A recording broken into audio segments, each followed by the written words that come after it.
Hello and welcome to In Case You Missed It for April 2021. It wasn't too many oddball stories that caught my attention this month. However, there were a few standouts that gave me a chuckle.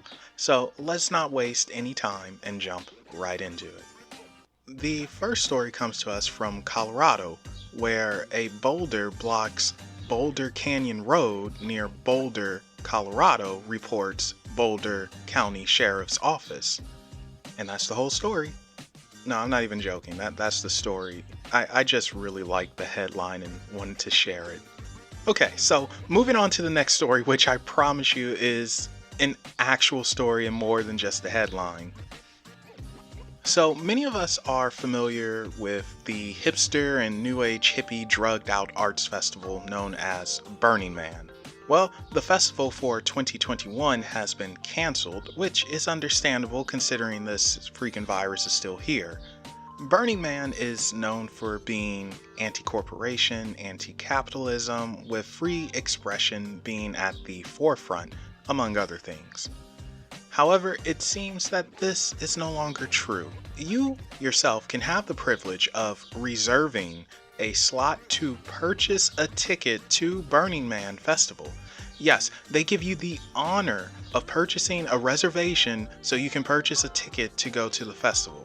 If people want to blow their money on that, then so be it. But here's where the problem arises. Since the festival has been canceled, you'd think they would return the money back to people who paid for a reservation to pay for a ticket. It sounds so stupid, but whatever. The reservation fee itself is $2,500, and in 2021, the reservation fee brought in over $2 million. Here's the thing, they're not giving that money back. The reason why they're not giving it back, and they don't have to give it back, is because the money received is viewed as a donation. Yeah, how sneaky and very corporate of them. Because it's viewed as a donation, there's no guarantee that they have to provide a service, and more so, they can say that people generously gave them money with no expectations of a return.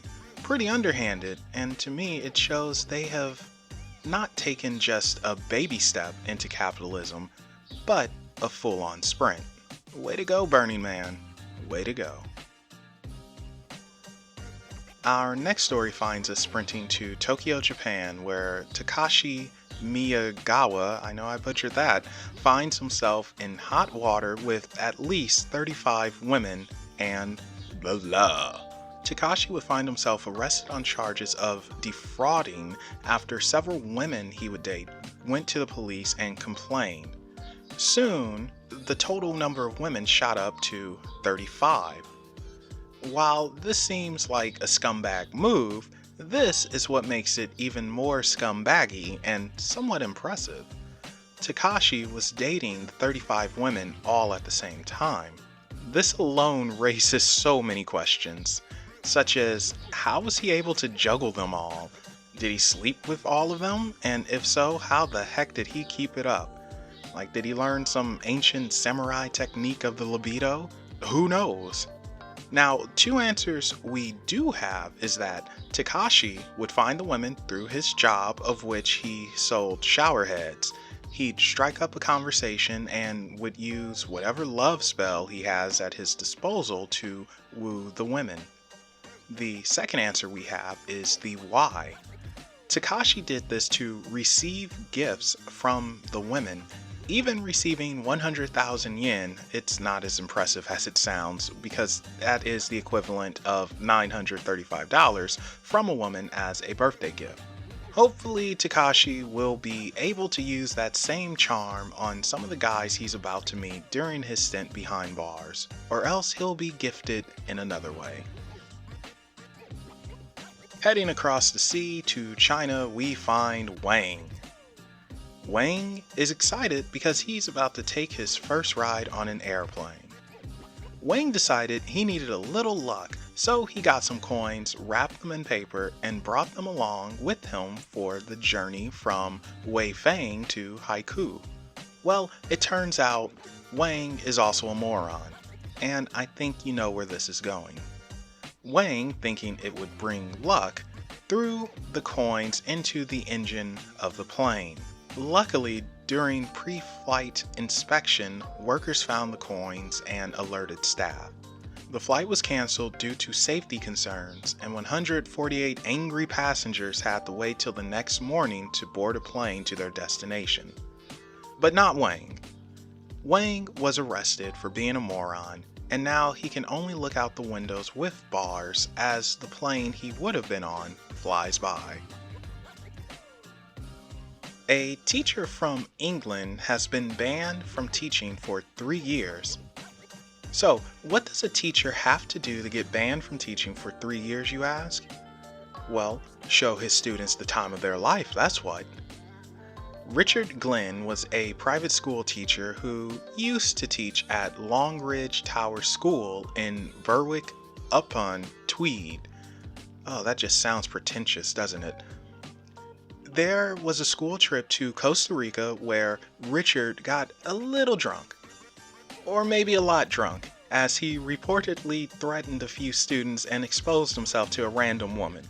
However, that's not what got him banned. What did it was him taking his students to a strip club and making sure they were taught the female anatomy up close and personal. Sounds like a teacher of the year to me. I'm sure none of the students complained about that experience. No one was hurt, and they have a memory to share. It'll be interesting to see what happens after the 3-year ban and if Richard actually has students from that trip in his class again. Now, circling back to the States, a man in New York was arrested for chasing a FedEx driver with a bow and arrows. You just can't make this thing up. Apparently, the FedEx driver was dropping off a package, and before continuing on his route, he decided to have a little chat with the woman there. The woman's boyfriend shows up and asks why the FedEx driver was speaking to his girlfriend. The driver just ignored him and continued the conversation. The boyfriend walked off and then came back shortly armed with a bow and arrows. That certainly ceased the conversation. The driver took off in the truck with the boyfriend in hot pursuit behind him. The driver called the cops and the boyfriend was arrested. Something tells me the boyfriend wasn't trying to be Cupid and play matchmaker and would have aimed his arrows at the driver's heart for a more fatal reason. Our final story takes us to Daytona Beach, Florida, where mom and daughter were driving on the interstate before something came crashing through the window. The mother was hit and got a nice gash on her forehead. The daughter pulled over and someone else pulled over with them to help. Turns out a turtle, of all things, crashed through the windshield and hit the mother in the head. The mother went to the hospital and got stitched up, and the turtle was 100% A-OK, and he was released back into the wilderness. Only in freaking Florida. And that concludes In Case You Missed It for April 2021.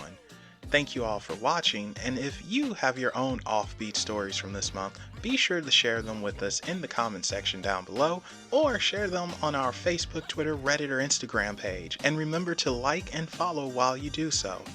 Those links can be found in the description below. Thank you again for watching, and I will be seeing you in May.